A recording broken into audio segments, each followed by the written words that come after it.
All right, everyone, welcome once again. It is Friday, and you know what that means. It is time for manufacturing e-commerce success. And Yes. yes, Kurt is wearing a wig today. Yeah, what do you No, think, guys? It's a good look, right? no, today we've got Nicole Donnelly filling in for Kurt Anderson today. He's off on Mhm. adventures, and we're going to be talking with Celeste here today from Optessa. We're going to talk about adapting quickly to disruptions in your operations and scheduling. Let's just get going, Nicole. Oh, I'm so excited for this conversation. Celeste Yes. comes from a very, very special place in my heart. Lovely, lovely place, France. And so I'm so excited to talk a little bit about that. But first, we can't start the show, Damon, without asking the question that Mm-hmm. you guys always ask every single week. It's this question, Celeste. Are you ready for it? Yes. When you were a little girl growing up, who was your hero? Oh, is an interesting question. Mhm. Um, I guess,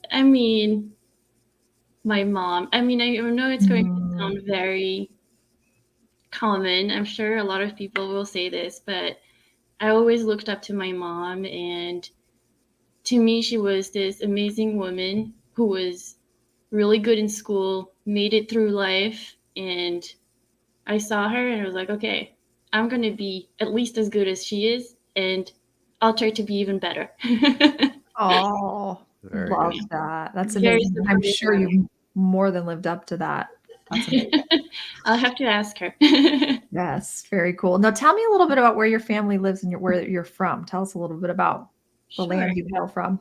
So I am from France. I grew up there. My family is from Normandy. Strong American history there. It's a little piece of American history in France.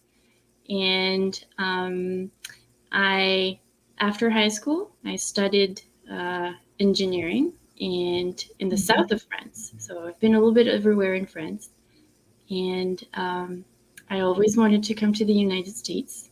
So I did everything I could to come to the U.S. and I studied master's degree in industrial engineering, and then I graduated. And I had the amazing opportunity to stay here because I found Optessa. And Mhm. Very cool. Yes, and it's so nice you're working for such an amazing company.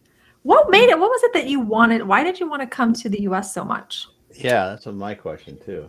Seems like it was, I felt like the French culture and the American culture together, if you take the good in both, can result Oh, in something that is amazing. And I wanted to learn oh. from Americans.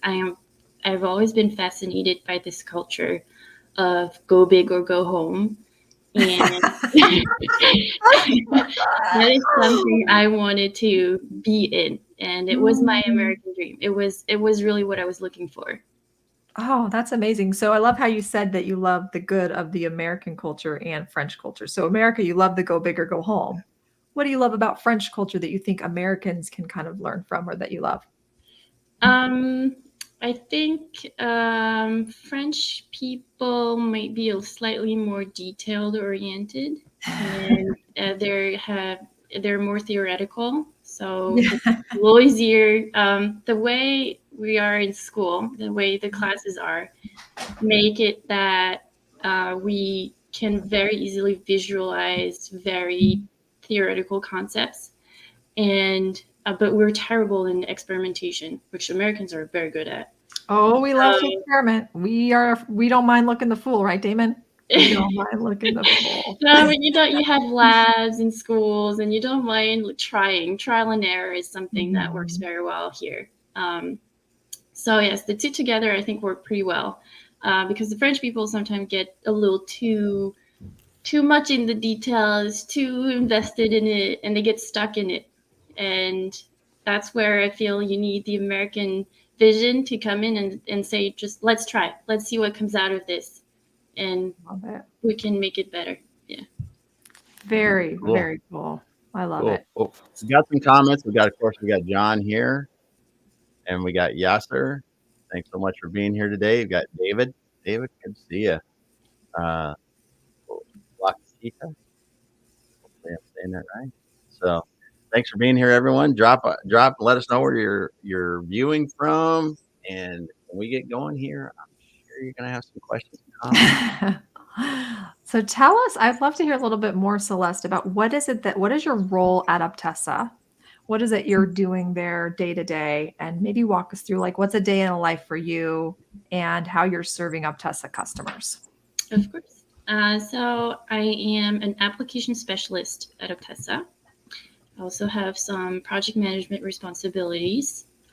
And essentially, what I do is set up the software. So we provide a software for production optimization, production planning optimization. And what I do is set it up for customers. So I work a lot with our customers to understand exactly what their requirements are. And I model it into our software. Then I train our customers to use it. And then once they go live and they are on their own to use it, I am there for support. So if anything comes up or if there's a change request, they need to update the model, if they need to change something, then they can reach out to me and I help them through doing whatever needs to be done.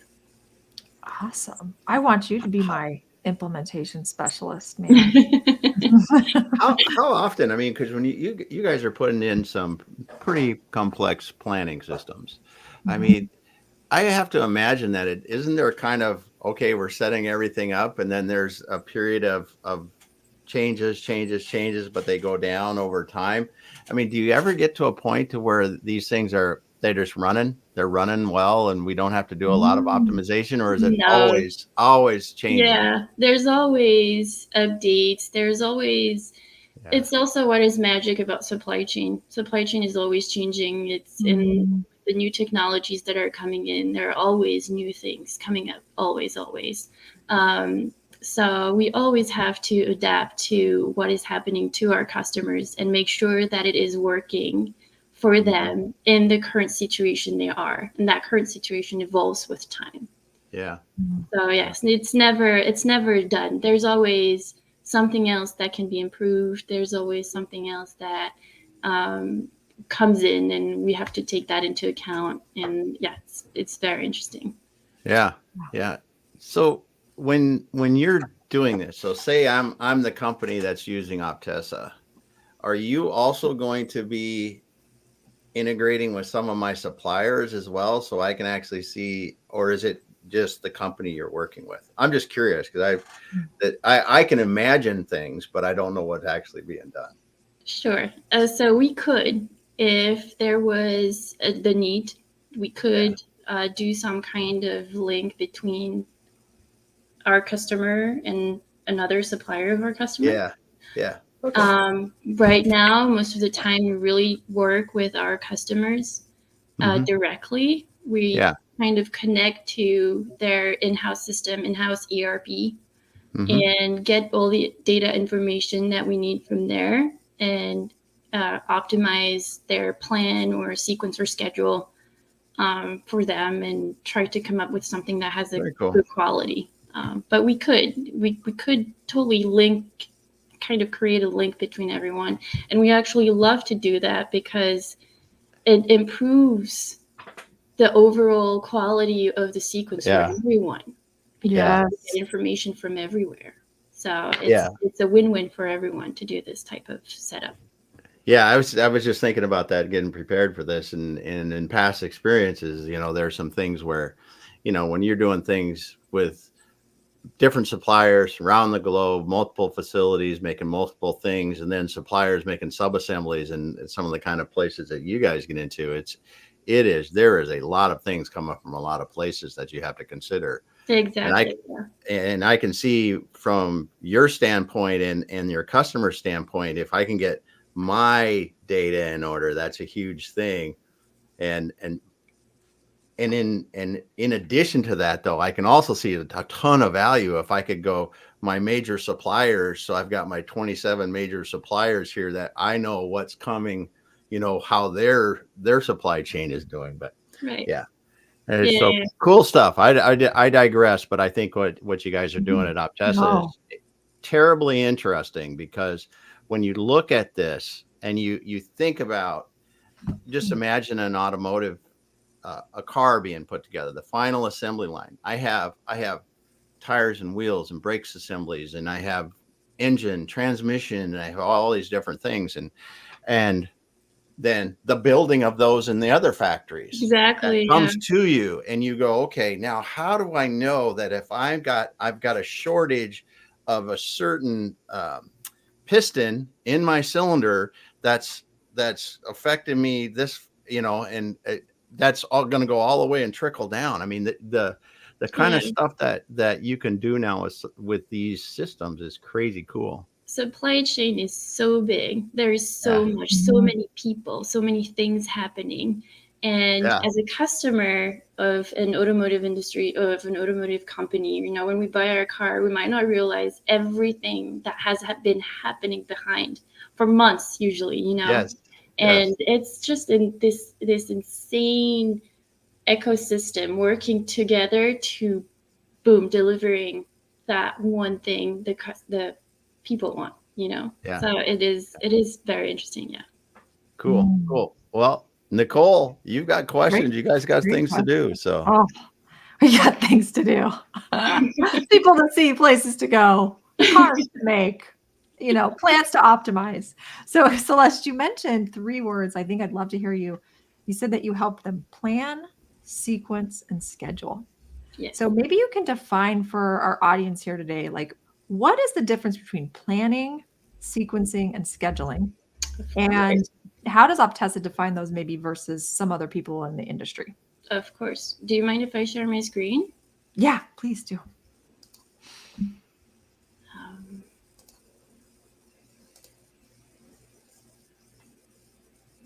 Do, do, do, do, do, do, do.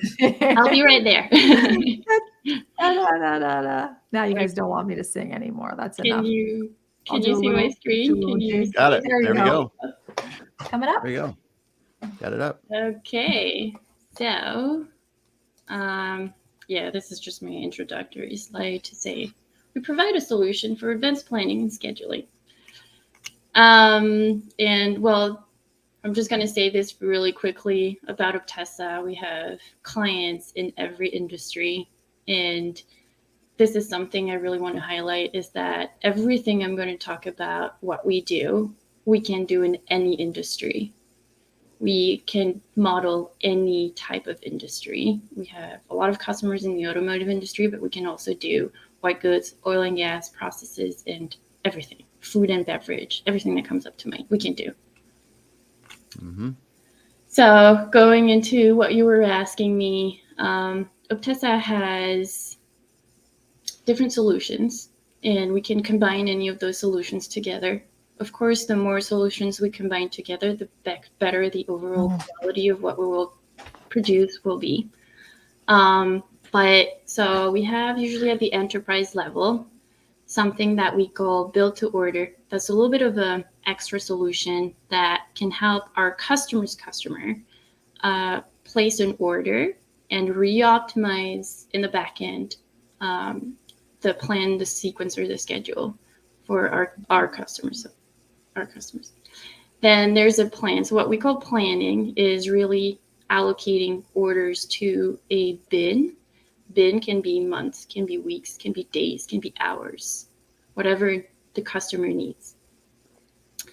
Then there's sequencing and scheduling. I will group them together. One is usually zooming a little bit into the other. So scheduling, zooming a little bit into sequencing.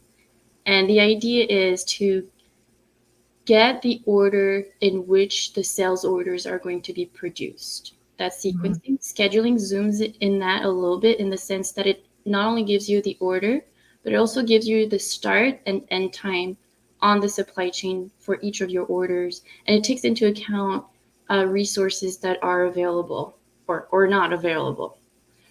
And then we also have a solution of real-time optimization, and that uses real-time data from the shop floor to work on the optimization of the schedule to take into account everything that is happening on the shop floor.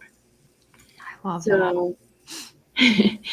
To give this, maybe this will be easier to understand with this graph. So let's say you have a set of orders, sales orders. So sales orders, SO for sales orders from 1 to 16.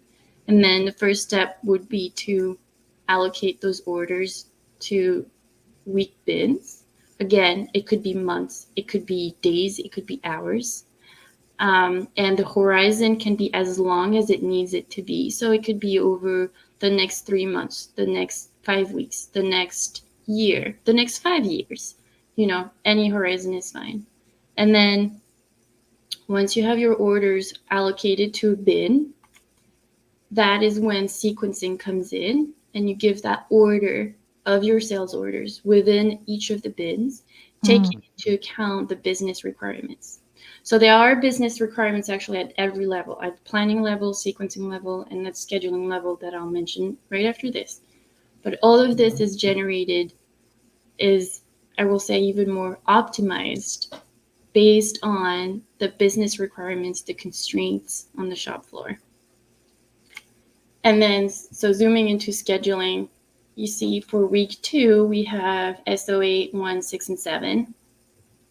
And it gives you the order, but it gives you a start time and end time. And then you can see between SO8 and SO1, the changeover time is much shorter than between SO6 and SO7, right?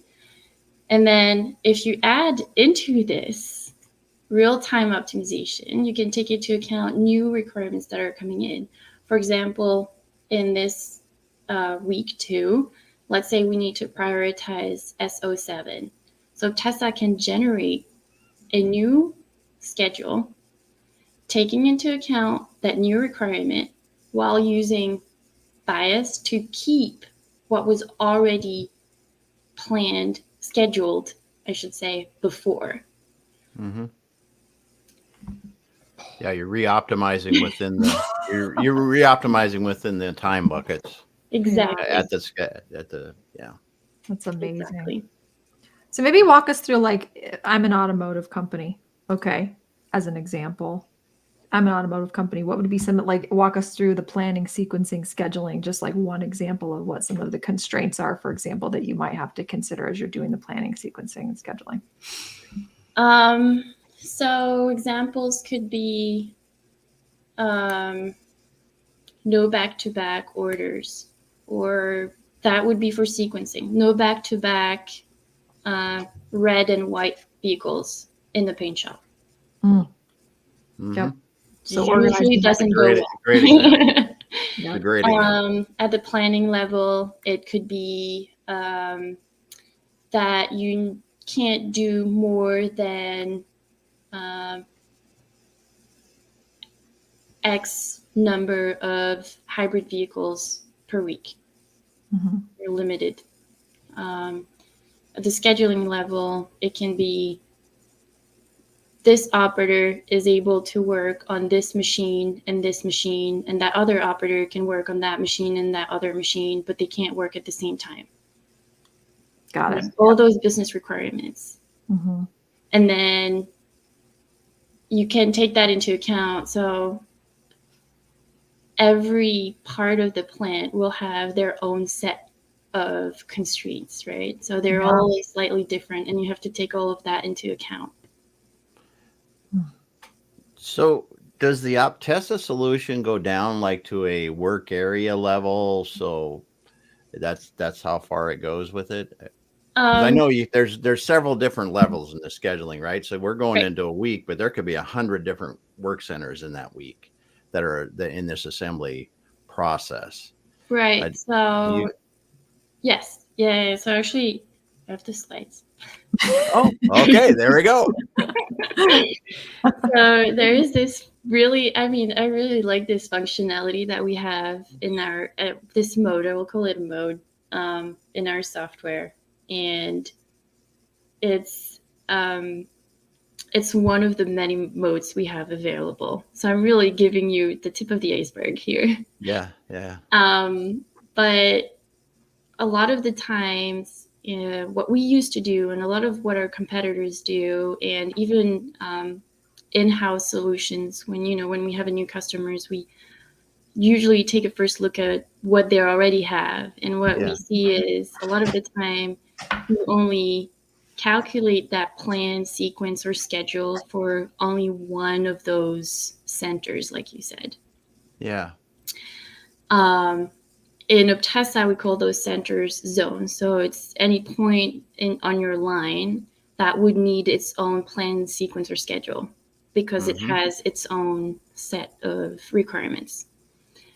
And so we used to do that one at a time, and then we would use that sequence and it's usually also what we see in a lot of places. You have sequence for one zone, one center, and then from that sequence you calculate the other one, and then from the other one you calculate another one, and you go kind of like from your upstream system to your downstream systems like this. You kind of do that. But what we did is we created this mode, Virtual Flow Line VFL, that allows you to calculate all the sequences in one run, in one go. Yeah. And Very cool. it takes into account very complex topology. So you can have merging, diverging lines, or you can have very like a simple streamline, because all of the plans, it's a combination of zones that are serial or parallel, and the products are routed through those zones. So we model those routings through each of those zones. You can have as many zones as you want in the model. You can have as many routes as you want in the model. Anything that is complex we can do with Tessa, and it takes into account the local and the global constraints with that mode. Wow. So you generate everything in one go. Yeah. Taking really cool. everything into account. Yeah. The complexity Super cool. there is incredible to think about how you can create a system that can handle that level of complexity and still be able to be flexible and nimble enough to adjust to changes with that real-time optimization. I mean, that is really remarkable. Very cool. Well, I think oh, go ahead, Damon. Yeah, but I tell you what this does. In a very complex company, you can simplify this down into each level where people need to see it, all the way to I'm Damon, and I'm in the engine department where we're making engines. What I have to build next. Yes. And then you go behind it, and it's checking too to make sure that our inventory is there, and sub-assemblies and all that kind of stuff. But this is just crazy cool what it's doing. Yes, it does. It does everything for you, and you just have to click one button, and the engine optimizes everything. Yeah, and that's it. That's just, it's a beautiful mode. Yeah, it really is, because this is the heart of most manufacturing scheduling problems, is because if you get more than a handful, right, you try to do legacy systems, you try to use some sort of Excel schedule. I mean, you just run right over the top of the capabilities so fast. You put 4 or 5 work centers, and you go into a complex manufacturing plant, which may have 20, 30 different work centers and a bunch of, it just overloads most systems. Yeah, and I mean, it's also, although using Excel is, it's horrible. It's a mess, and Excel is great, but it has a limit. And I think that's where Tessa comes in, is, we make it simple. We make it really simple. Super cool. Well, let's talk a little bit about that disruption piece of it. Like how, I'm a manufacturer. There's been a disruption in my supply chain. My widget X from the X supplier is going to be delayed or whatever. How does this software get ahead of that disruption? Like, how do you bake into it contingencies, if you will, right, to prevent that from happening, or to allow for that if it's like something that you don't even know about in the future? You know what I mean? That could potentially happen.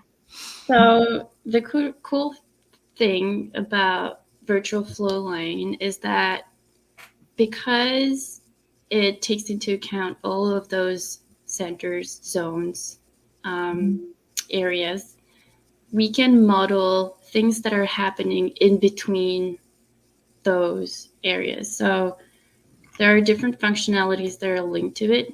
The first one is something that we call extended lead time. Essentially, the idea is that on your line, on your production line, some orders might exit and re-enter the line. Yep. Or they might go twice through the same shop. So typically, orders that will need inspection, right? They'll leave the line and then they re-enter it because they're not, they still need to get produced, but like on the shop floor, they need to make sure that the specification are satisfied. Yeah. Or it needs to go twice through a same shop. So that's a lot of what is happening in the automotive industry. Two-tone vehicles that have two colors, they need to go twice through the paint shop. Yeah. Or also for semiconductors, the chips, it's just re-entrant flows. They go through a shop, they go back, go in, go to a second one, go back to the first one, and then go back to the second one. And it's just re-entrant flows and going back. So that's one thing that VFL allows to model. The second thing it allows to model are partial routes. Partial routes are essentially orders that will not go through the entire plant. They will leave the production line at some point or enter the production line at another point. And sometimes in the aerospace industry, once the plane is not fully assembled, but it's to a certain point of assembly, some of the orders will stay on site to get painted. Some orders will leave to go in another site to get painted there and delivered there. So some of your orders exit the plant. You could also have, if you look at it from the point of view of the other plant, you will have orders entering the plant. So, VFL can model all of this, taking into account the shift lags, everything that you can think of, all the crazy complexities that you want to pour into this. The last thing that VFL allows to do is to model buffers. So buffers are areas on the shop floor, and they can be used for recovery, but it can also be used for reconstruction. And we model it for reconstruction. And essentially, it allows to reorder your sales orders in between two shops. And it's very powerful because it gives more flexibility between those shops that have different constraints. And putting that in there really gives you more flexibility. And it's essentially, it tells you if an order comes out of a shop, it can actually enter the next one, let's say 5 positions behind. That way you push something else in front of it that will satisfy what needs to happen in the following shop. So going back to really answer your question is we get ahead of disruptions because VFL allows to model a more realistic situation of what is happening because it takes into account all the complexities, the reentrant flows, the partial routes, the ELTs, buffer construction. It takes into account all of this. So it really allows to increase throughput, reduce downtime, increase any KPI. We've seen that using VFL helped a lot with average batch size for our customers. And using all the new technologies, using all the information that can come in, leveraging what VFL can provide, you get ahead of any disruptions because the quality of the plan or the sequence or the schedule you're producing is so much better because it takes into account everything that the impact of disruptions later on are much easier to mitigate. Yes. And also I imagine it's looking at historical data, right? The way that this is I would assume, so that it gets better over time. Right. Yes? So we are actually So we are using some AI features to help with that. So we're working on introducing AI features to, before we even run the schedule, the plan, or the sequence, to be able to tell customers this based on your constraints, what we've seen in the past, and your current set of sales orders. This is what you can expect to get for your KPIs. So let's say car manufacturer is going to come in, and the system is going to be able to tell the user your average paint batch size on the paint shop is going to be around 5.6, something like that. I don't know. So it's very powerful. Oh yeah, yeah.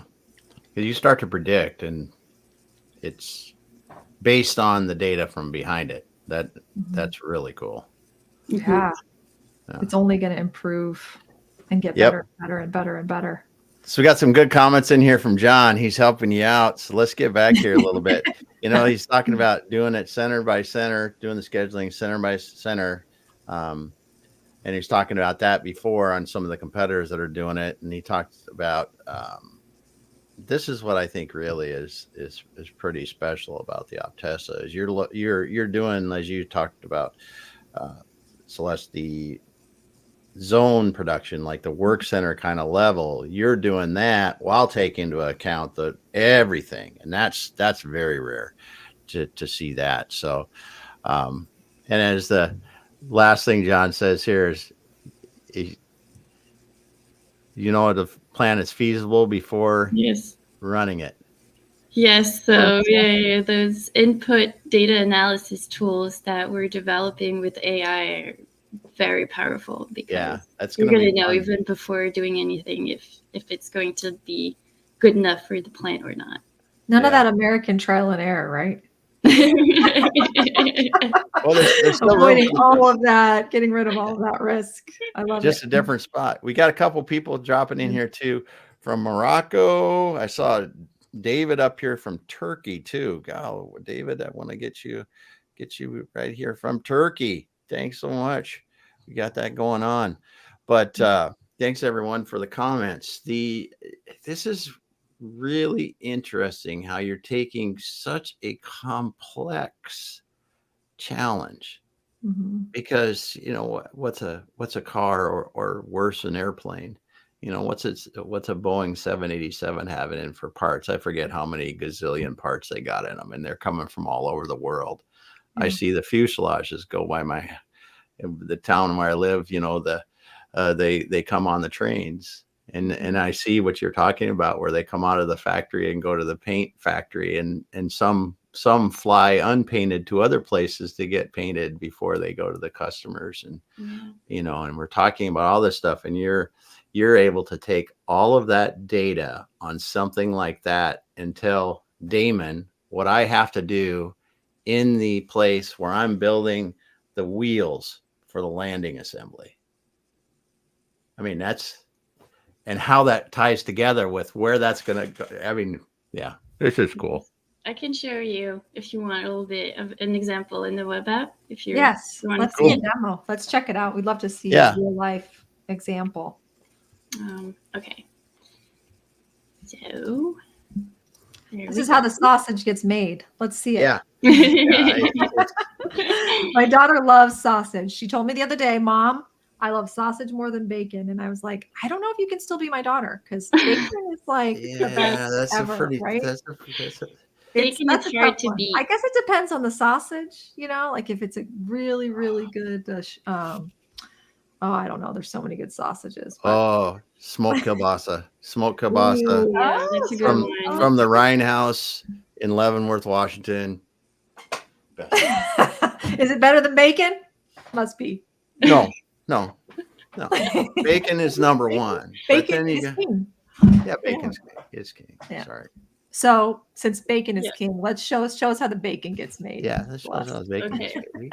Someone said bacon, and then everything went off the tracks. There is nothing like waking up in the morning to the smell of bacon, though, right? Oh my goodness. Yeah. All right. Okay. So this is it. This is Optessa. This is Optessa. This is what you see when you want to log in. So if I log in, I go straight to a scenario. So we talk in terms of scenario in Optessa. A scenario basically is a set of orders, constraints, capacity over a specific horizon. That's it. So every day, if you do a sequence every day you're going to have a new scenario. Yeah. Right? So you have, and this is all what you're building in that implementation phase, is really factoring in all the constraints that they have and building that into the platform, customizing it for the customer through implementation, yes. so that they can just deploy it and one click have it all go until they want to re-optimize again and make updates. Right. So much data. Yeah. I mean, Well, I'm just thinking about the constraints. I mean, there's just Yeah, so many yeah. constraints that you have to think Yes. about. Labor, warehouse space, inventory. Material availability, everything. Yeah. Yes. So this is kind of a weird question maybe, but if I'm sitting there now and I'm using Optessa and I wanted to do another scenario, are we talking this thing going to churn data for hours, or is it, what's an update time take? So what happens? So if you're a user and you need to create a new scenario, you're gonna. So there's here. I know I know I was kind of off topic, but I just got to think that the amount of data that you have to process is pretty immense. Fine. So there's a tree here. Essentially, you're within a plant, within a production area, within a process. And then we do have base scenarios. So those are the scenarios you copy from. And they include all the data that will not change from scenario to scenario. Okay. And you would make a copy of that, import all the information you need. So sales orders, sales order features, capacity, constraints, if you decide to import constraints. You can also maintain them in Optessa if you would rather maintain them in Optessa. That's the 4 most important things that users would import. Yeah. And that import, the time it takes depends on the amount of data you have. Yeah. Because you can imagine, especially with the sales order features, let's say if you have, I don't know, 1,000 features and 100 orders, if you multiply all this together, so you have 1,000 times 100 lines of data to import. Oh, yeah. Yeah. So it can be very fast. For some of our customers, it takes, I don't know, a couple of minutes, to import because there isn't that many orders. For some of our customers, especially when you do planning for several months, there are more orders, more features coming in that can take longer. Yeah.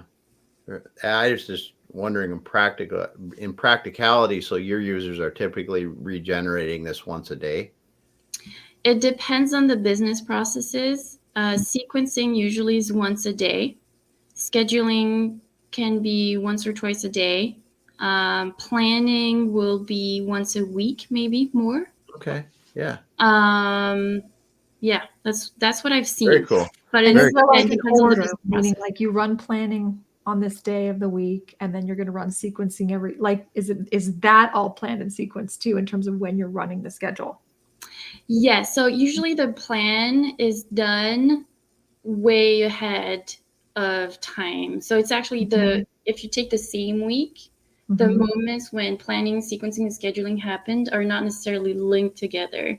So let's say, because planning, you're going to prepare the next 3 months of planning. But for sequencing, you're going to do, I don't know, the sequence for the day in 10 days or 9 days. So even if you technically do it the same week, you're not looking at the same moment of time later on. Does that make sense? Yeah, totally. Very cool. Okay, so I'm going to jump straight to the outputs to show you the value in this. And so this is the grid browser. It's one of our output analysis tool. It's very nice. So each square represents a sales order. and they're all in the order that they should be produced. And here we have the day bin. So this is February 8th, February 9th, February 10th. Okay. And you have exactly what order you're supposed to produce. And if you click on it, you have the order number. You can add different information depending on what the users need to see. You could add the color, the model, everything. This demo is based on an automotive industry. But again, Optessa can do any types of industries. I have to pick one. I picked the automotive industry. Yeah. And so this is what this demo is for, but we can do a lot more than that. And it's a fairly simple setup.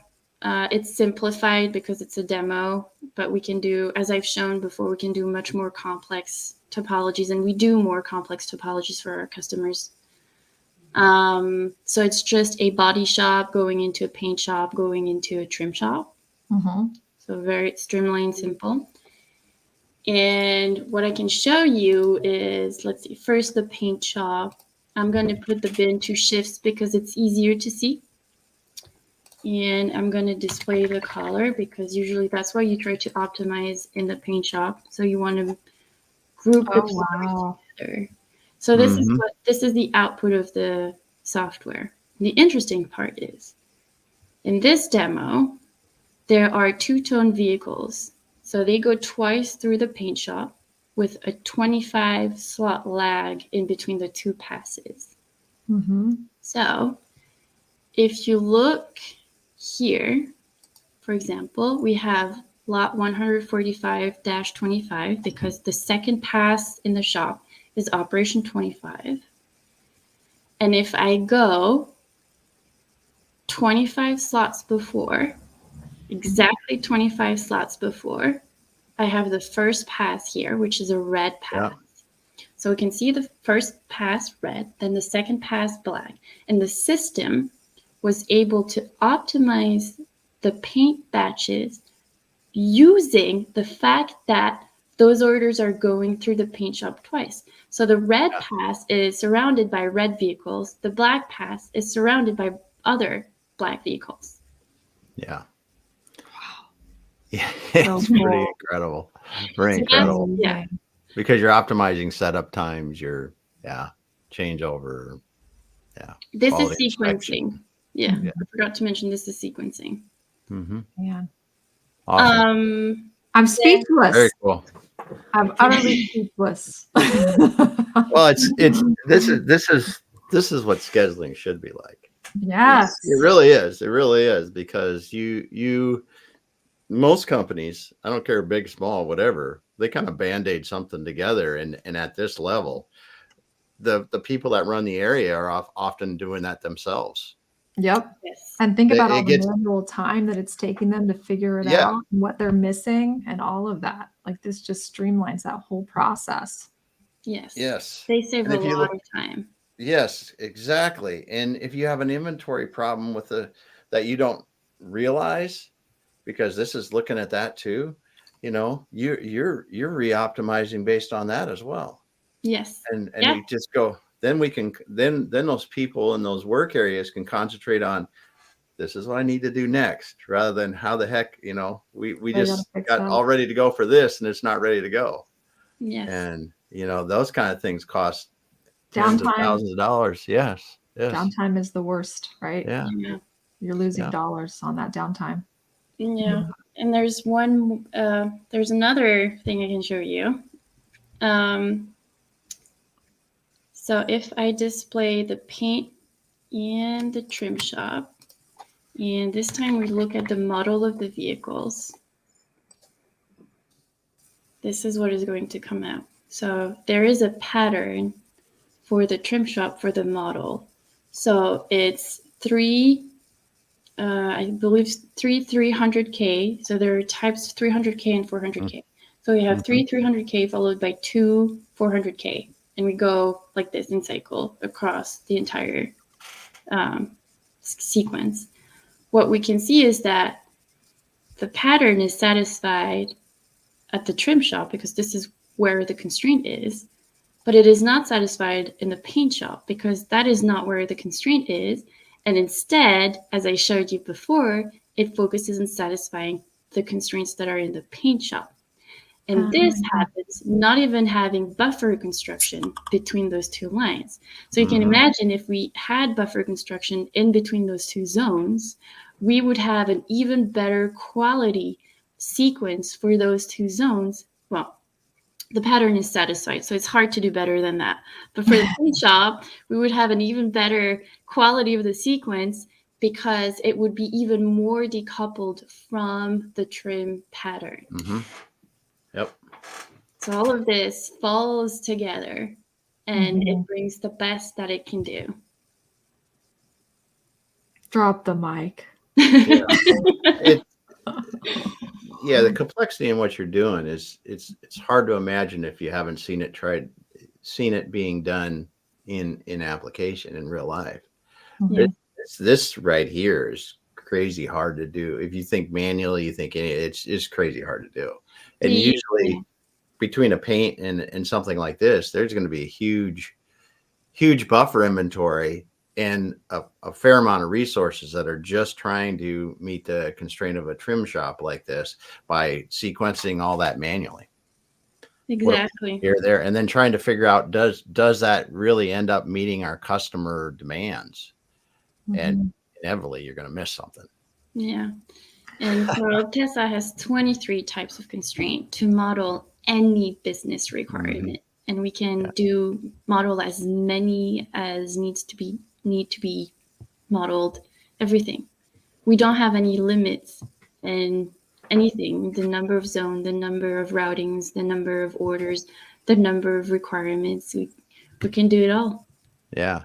John says something. This is more than likely when you're doing it manually. This is what happens. Things get stuck someplace or due the next day. It really is. It's tough like that. Well, cool. What maturity do you need to be as a manufacturer to be ready for this type of solution? Like if I'm a manufacturing shop, what would you recommend in terms of like, yep, it's the right fit for you. You're a good candidate for the solution. What maturity do you need to be in order for Optessa to make sense for you as an org? Any. We can work with any size, any maturity of any company. That is not really the biggest challenge for us is to get good data. And that's usually what we advise our customers on is we can do as good as we can if we have good data. So that would be the biggest advice I would give is to have a setup already there that can provide the necessary data. Most of the manufacturers already do because they all have an ERP system, something. So most of the time we can get the good data. It is specifically true though for scheduling because scheduling takes into account the start and end time of everything. So sometimes there might be some information data missing for scheduling, like the maintenance, how long it takes to take the maintenance for the machine or things like this. And the schedule we generate can be as good as what data we get. Yeah. So yes, that's what I would mostly focus on is for planning and sequencing, it's easier. And usually manufacturers already have the data available. For scheduling, I would say the first thing is to focus on being able to provide the right data to get the level of information you need. If you don't need to be too specific, then it's okay. If you really want something that is very, very specific, then we need very, very specific input data. Super cool. Super cool. Amazing. Yeah. Well, is there anything more you want to share with us screen wise? Because I'll drop that and we're getting about to time. We can start to wind down here, or you can show us a couple more things. I can show you one more constraints if you want, or we can. Very cool. Let's look at one more. Let's do it. Okay. Let's look at one more. Okay, so this constraint is for the body shop this time, and it's for the vehicle type. And the AH, specifically vehicle type. So what we see here is that in some location, right, we have back-to-back AH vehicles. The requirement, the business requirement is within the 300K model, no back-to-back AH type. Oh. So if I change the way we look at this and I look for model equal to 300K and type equal to AH, and I show this, then voila, no more back-to-back. So we are able to add a filter in the constraints to model the business requirement. So within the sequence of the 300K models, there are no back-to-back AH type vehicles. It's following the rules, and you've filtered it to show that. Exactly. Yeah. And that is in the body shop. Yeah. So here I'm satisfying the constraint here, maximizing, minimizing changeover in the paint shop, and satisfying a pattern in the trim shop. Yeah, and that's what, because you're not just doing one here. This is the whole schedule working together. So you're doing the paint shop, the body shop, the trim shop. It's all being sequenced per each area and all together to get the product out the door on time. Yes.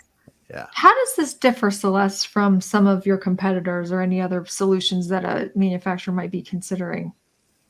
So some of our competitors might actually not.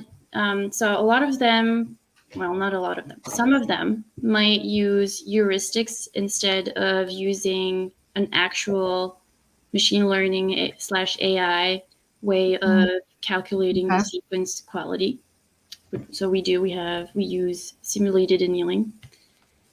Some of our competitors also might not actually have the possibility to compute all of the zone sequences in one run, and they do one after the other, like I've mentioned at the beginning. You know. What else? Yeah, that's pretty much, they use heuristics, or they would not have this mode available at all. Man, so yeah, that I can see why. It's just you get so much more detailed. Yeah. So what's exciting? What new things are you seeing on the horizon that you go, wow, this is going to be super cool? Now, you don't have to tell us secrets, right? But I mean, because I know you see that kind of stuff. But I mean, what probably are had you sign something before you came on today, huh? Well, we got to ask it, right? We got to ask that because, AI is infiltrating everything. I mean, are there going to be simple tools that AI is going to help to point out more things to the people using it? Or is it going to be some deep thing that what in your viewpoint are exciting things that are exciting right now? So there are a lot of exciting things coming up for the future versions of our software. We are integrating more and more AI functionalities and improving the input data analysis tools with AI. And we're also working on improving the outputs. We've all seen ChatGPT coming out, and just everyone is using it. So we also know the way our users are going to interact with our software is going to evolve. Oh, yeah. And we would like to use that to make our software evolve so it satisfies better what our users expect. So there are a lot of new things coming up, really lots of machine learning and AI coming in to simplify even more the setup of the model and also the way users work with it. Yeah, I mean, it's Very so cool. true. Like if you look ahead 5-10 years from now, point click, I think is going to be completely like the whole idea of, okay, I'm going to click here and I'm going to select this from this drop down. It's all going to just be you speaking to the system saying, I need you to create a sequencing plan for that factors in this constraint for this, and it's just, we'll spit it out for you. I can't wait for that day. I'm seeing it happening already. Like HubSpot has built out this ChatSpot AI in their platform where you can basically do some at a very basic level, create a XYZ from this, Yeah. And every customer has its own set of requirements. They have all their own complexities. There are no two customers that are the same. So it will allow to really be even better for each of them, with their own set of requirements. Very cool. Yeah. So cool. Bravo. Thank you. Thank you so much, Celeste. This has been an incredible learning experience, and so glad we were able to let you share under the hood some of Tessa and what you guys are doing.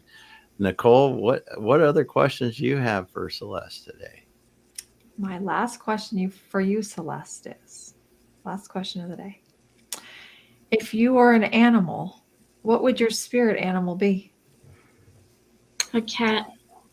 Oh, yeah. Why a cat? Tell me why. Independent. You get pet when you want to be pet. You get food when you want food. I mean, what is wrong with that? Sounds like your husband takes very good care of you. He feeds you regularly. He does. I am very lucky he does.